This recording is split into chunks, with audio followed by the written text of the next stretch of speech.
رمضان کی عظمت، حرمت اور فضیلت۔ اللہ تبارک و تعالیٰ نے اپنی تمام مخلوقات میں انسان کو اشرف الکرم بنایا۔ اس کی فطرت میں نیکی، بدی اور بھلائی اور برائی، تابعداری اور سرکشی اور خوبی و خامی دونوں ہی قسم کی صلاحیتیں اور استعدادیں یکساں طور پر رکھ دی ہیں۔ اس کا ثمرہ اور نتیجہ ہے کہ کسی بھی انسان سے اچھائی اور برائی دونوں ہی وجود میں آ سکتی ہیں۔ ایک انسان سے حسنات بھی ممکن ہیں اور سیئات بھی۔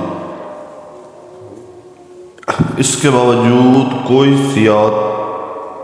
مسیحات سے متجنب ہو کر اپنی زندگی اور اس کے قیمتی لمحات کو حسنات اور طاعت سے مزید اور آراستہ کر لے تو یہ اس کے کامیاب اور خالق مخلوق کے نزدیک اشرف و کرم ہونے کی سب سے بڑی نشانی ہے، اور یہی تقویٰ پرہیزگاری ہے۔ یہ روزے کا مقصد اصلی ہے، جیسا کہ اللہ تعالیٰ نے فرمایا: اے ایمان والو، فرض کیا گیا تم پر روزہ جیسے فرض کیا گیا تھا تم سے اگلوں پر، تاکہ تم پرہیزگار ہو جاؤ۔ چند روز ہیں گنتی کے۔ تقویٰ کا معنی ہے نفس کو برائیوں سے روکنا، اور اس کا سب سے بڑا ذریعہ روزہ ہے۔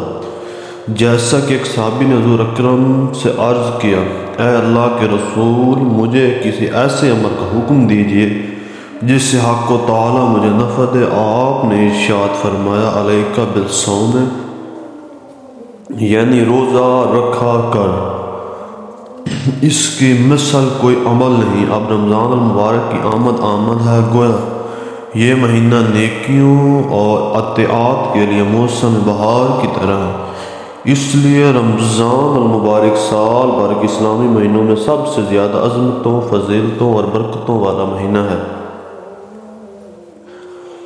اس ماہ میں اللہ تعالیٰ اہل ایمان کو اپنی رضا، محبت و عطا، اپنی ضمانت و الفت اور اپنی انوارات سے نوازتے ہیں۔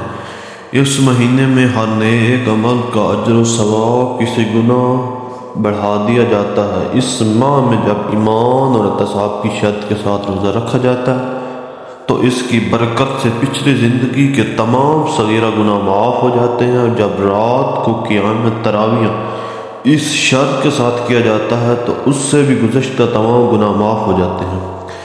اس ماہ میں ایک نیکی فرض کے برابر اور فرض 70 فرض کے برابر ہو جاتا ہے۔ اس ماہ کی ایک رات جسے شب قدر کہا جاتا ہے، وہ 1000 مہینوں سے افضل قرار دی گئی ہے۔ رمضان کا روزہ فرض اور تراویح کو نفل سنت مؤکدہ بنایا ہے۔ یہ صبر کا مہینہ ہے اور صبر کا بدلہ جنت ہے۔ یہ ہمدردی اور خیر خواہی کا مہینہ ہے۔ اس میں مومن کا رزق بڑھا دیا جاتا ہے۔ اس میں روزہ افطار کرنے والے کی مغفرت، گناہوں کی بخشش اور جہنم سے آزادی کے پروانے کے علاوہ روزے کے برابر ثواب دیا جاتا ہے، چاہے وہ افطار ایک کھجور، ایک گھونٹ پانی سے ہی کیوں نہ کرائے۔ ہاں، اگر روزہ دار کو پیٹ بھر کر کھلائے یا پھر تو اللہ تعالیٰ اس کو کوثر سے ایسا پانی پلائے گا جس کے بعد وہ جنت میں داخل ہونے تک پیاسا نہ ہوگا۔ اس ماہ کا پہلا عشر رحمت، دوسرا مغفرت اور تیسرا جہنم سے آزادی کا ہے۔ جس نے اس ماہ میں اپنے معدتوں کے کام میں تخفیت کی تو اللہ تعالیٰ اس کے بدلے اس کی مغفرت اور اس سے جہنم سے آزادی کا پروانہ دیں گے۔ پورا سال جنت کو رمضان المبارک کے لیے آراستہ کیا جاتا ہے۔ عام قانون یہ ہے کہ ایک نیکی کا ثواب 10 سے لے کر 100 تک دیا جاتا ہے، مگر روزہ اس قانون سے متشنع ہے۔ اللہ تعالیٰ کا ارشاد ہے: روزہ صرف میرے لیے ہے اور اس کا اجر میں خود دوں گا۔ روزہ دار کو 2 خوشیاں ملتی ہیں: ایک افطار کے وقت اس کا روزہ مکمل ہو اور دعا قبول ہوئی، اور اللہ تعالیٰ کی نعمتوں سے روزہ افطار کیا، اور دوسری خوشی جب اللہ تعالیٰ سے ملاقات ہوگی۔ روزہ دار کے منہ کی بو اللہ تعالیٰ کے نزدیک مشک سے زیادہ خوشبودار ہے۔ روزہ اور قرآن کریم دونوں بندے کی شفاعت کریں گے، اور بندے کے حق ہیں دونوں کی شفاعت قبول کی جائے۔